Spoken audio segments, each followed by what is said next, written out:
mengingati mati dan hakikat selepas mati, artinya apa yang jadi selepas kita mati. Kita minta dengan Allah Azza wa Jalla, dengan namanya yang maha indah, dengan sifatnya yang maha tinggi. Yang paling penting sekali, Allah Subhanahu wa taala matikan kita dengan husnul khatimah.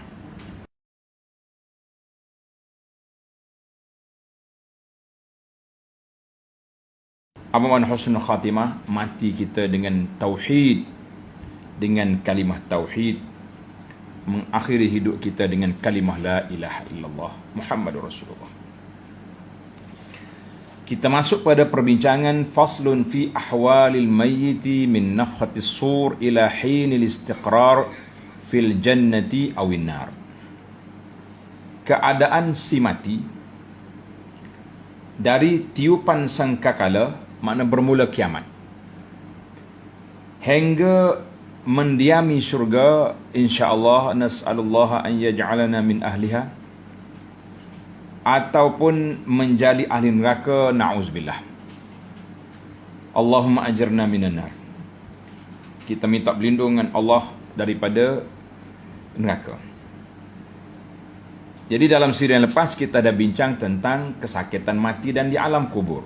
Sekarang ni kita keluar dari kubur menuju kepada mahsyar dan melalui hisab, sirat yang berakhir di mana? Di syurga. Itu yang kita dambakan. Ataupun orang yang tak baik, orang kafir, ke neraka. Qad asyarna ila ahwalil qabri. Tuan Syekh kata, kami telah jelaskan berkenaan keadaan alam kubur yang begitu dahsyat. Maknanya alam kubur yang dahsyat kita telah bincang dalam siri yang lepas. Namun keadaannya menjadi lebih dahsyat lagi apabila berlakunya tiupan sangkakala. Mana bila Israfil meniup serunai sangkakala, menandakan berlakunya kiamat dan berlaku kebangkitan semula, perhitungan hisab, timbangan amal dan titian as-sirat. Pada waktu itu saat-saat yang sangat gawat dan sangat mencemaskan. Setiap kedahsyatan dan huru-hara ini wajib diimani dan sepatutnya difikir atau direnung panjang. Kita kena mikir panjang mengenainya. Bagaimana kita akan menghadapi kalau tidak dengan keimanan kita kepada Allah Azza wa Jalla. Kebanyakan manusia tidak teguh keimanan mereka dengan hari kiamat. Na'uzubillah. Jadi ada manusia ni tak berapa kemas dia punya kepercayaan dia kepada hari kiamat. Ataupun bagi orang beriman, dia percaya, cuma tahap keyakinan dia tu, tahap persiapan dia tu yang berbeza-beza. Sekiranya manusia tidak pernah menyaksikan proses kelahiran semua hidupan bernyawa, kita tak tengok kambing beranak, orang perempuan, wanita-wanita kita, dia sendiri melahirkan anak, kan? Mana kalau kita tak menyaksikan proses itu, kemudian dia diberitahu bahawa ada pencipta yang telah menjadikan seumpama anak Adam yang ada rupa bentuk, berakal dan boleh berkata-kata daripada setitik air mani. Pelik ni, orang boleh berjalan, boleh berfikir, boleh buat tu macam ni, dia punya cerdik. Asal dia daripada air mani. Yang hina air mani tu. Asal air mani tak hina, tapi bila dia jatuh di lantai, orang hina lah. Orang tak nak pegang dia apa macam-macam, kecuali tuan dia je. Orang lain, macam-macam tak. Itu maksud ma'im mahin, air yang hina itu. Sudah tentu dia akan bersungguh-sungguh mengingkarinya. Mana ada, mana boleh. Tetapi bagaimana pula dengan manusia yang menyaksikan sendiri kejadian pertama yang menggambarkan kekuasaan dan kebijaksanaan Allah Azza wa Jalla, itu boleh mengingkarinya kebangkitan semula. Sedangkan penciptaannya yang pertama dalam keadaan yang sungguh menakjubkan itu adalah lebih hebat daripada kejadian dan kebangkitannya semula. Asalnya Allah Ta'ala cipta daripada tak ada. Daripada tak ada pergi jadi ada. Nah, Kemudian takkanlah nak undur balik, nak ulang balik lagi susah lah. Kita kata buat yang pertama lagi susah. Jika kamu lemah, jika iman kamu lemah, kuatkanlah ia dengan memerhatikan. Tanda tuan-tuan, bagaimana kita nak mantapkan iman kita terhadap kepercayaan kita kepada hari akhirat. Kuatkanlah ia dengan memerhatikan kelahiran pertama, kerana kelahiran kedua akan berlaku seumpamanya, bahkan lebih mudah lagi. Jika kamu mempunyai iman yang kental, maka didiklah hatimu dengan perasaan takut terhadap keadaan dan suasana tersebut, suasana tiupan sangkakala, kebangkitan dan seumpamanya yang berbahaya dan menakutkan itu. Kita kena fikir situ. Di samping itu, perbanyakkanlah berfikir dan mengambil iktibar agar dengannya kamu akan lebih tekun dan bersungguh-sungguh untuk membuat persiapan. Perkara pertama yang akan didengari oleh telinga si mati ialah suara malaikat Israfil ketika meniup sangkakala.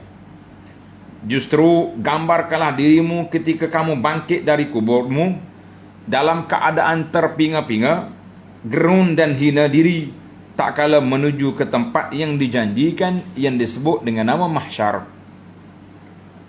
Firman Allah Ta'ala, a'udzubillahi minasyaitanir rajim, wa nufikha fis sur فَإِذَا هُمْ مِنَ الْأَجْدَاثِ إِلَىٰ رَبِّهِمْ يَنْسِلُونَ. Dan sudah tentu akan ditiupkan sangkakala, yakni menghidupkan orang yang sudah mati. Apabila berlaku yang demikian, maka semuanya segera bangkit keluar dari kubur masing-masing untuk menghadap Tuhannya. Allahu Akbar. Surah Yasin ayat 51. Sambil-sambil kita duk baca Yasin nak tolak tu tolak ni, ingat juga ni ayat-ayat tentang kiamat ni perlu ditadabbur. Jangan baca saja, jangan ambil Yasin sebagai alat untuk nak jadi ubat penawar saja, tapi tadabbur dia untuk menjadi penawar hati menghadapi saat kematian yang begitu dahsyat. Wa an Abi Sa'id Al-Khudri radhiyallahu anhu katanya, qala Rasulullah sallallahu alaihi wasallam, kaifa an'amu wa sahibus sur qad hana jabhatahu wa asgha bi sam'ihi yantaziru an yu'mar an yanfukha fis sur fayanfukh. Bagaimana, kata Nabi sallallahu alaihi wasallam, bagaimana aku mampu untuk bersenang-senang, nak relax-relax je, sedangkan peniup sangkakala, siapa dia? Israfil alaihissalam, telah pun menundukkan dahinya, maknanya tunduk dahi tu, duk pegang keserunai dia tu, bersedia dan menumpukan pendengarannya menanti-nanti arahan untuk meniup sangkakala tersebut. Maknanya Israfil zaman Nabi 1400 tahun dulu, Nabi kata sudah pegang serunai dia, nak tiup dah. Orang beriman pun berkata, wahai Rasulullah, apa yang seharusnya kami ucapkan bila berlaku macam ni? Kita nak kata apa ya Rasulullah? Qala, kata Nabi sallallahu alaihi wasallam, kamu hendaklah kamu kata, hasbunallahu wa ni'mal wakil wa tawakkalna 'ala Allah. Hasbunallahu wa ni'mal wakil, cukuplah Allah kepada kami yang menjadi penolong, penjaga, dan dialah sebaik-baik tempat pergantungan. Kami bertawakal, berserah hanya kepada Allah Azza wa Jalla. Hadis ini dikeluarkan oleh Imam Tirmizi, Ibnu Majah, kata muhaqqiq bisanadin hasan. Artinya suasana kiamat tu sudah pun dekat. Dekat dah kita ni. Ni orang duduk duk sebar WhatsApp berantai ni, kita dah dekat begini-gini. Memang dah dekat daripada zaman Nabi. Nabi kata, bu'istu was-sa'atu kahataini, dibangkitkan aku ini dengan kiamat sudah begini. Sudah dekat. Cuma tarikh tak tahu. Seterusnya, lihatlah keadaan ketika manusia dibangkit dan dihimpunkan pada hari kiamat. Kita berpindah pula Tadi suasana view nak tengok bagaimana Israfil, si peniup serunai sangkakala, sudah ready. Sekarang ni kita pergi kepada bagaimana suasana keadaan perhimpunan di mahsyar. Mereka dibawa dalam keadaan berkaki ayam. Semua yang keluar daripada kubur, bila Israfil tiup sangkakala, semuanya keluar dari kubur dalam keadaan berkaki ayam. Hufatan, tak ada selipar. Murah, tidak berpakaian, bertelanjang. Kata orang bertelanjang bogel dia, tak ada pakaian. Kemana? Ila ardil mahsyar, menuju ke bumi mahsyar, bumi tempat perhimpunan. Kita dikumpul satu tempat. Manusia tempat perhimpunan, satu lembah lapang yang tiada bukit bukau untuk manusia bersembunyi. Bila berlaku kiamat, bukit semua berterbangan jadi macam debu, macam bulu yang ditiup oleh angin, terbang bukit bukau.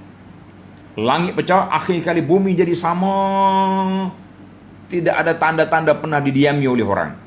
Maka disitulah di mahsyar tempat kita akan berkumpul. Dalam hadis yang dikeluar oleh Imam Bukhari dan Muslim fi sahihaini, qala an-nabiy sallallahu alaihi wasallam, yuhsyarun nas yaumal qiyamah ala ardin bayda afra ka qursati naqiyin. Maksudnya dibangkitkan manusia pada hari kiamat di bumi yang putih. Tanda ini sifat bumi mahsyar. Bumi yang putih, bulat seumpama roti bersih berbentuk cakra.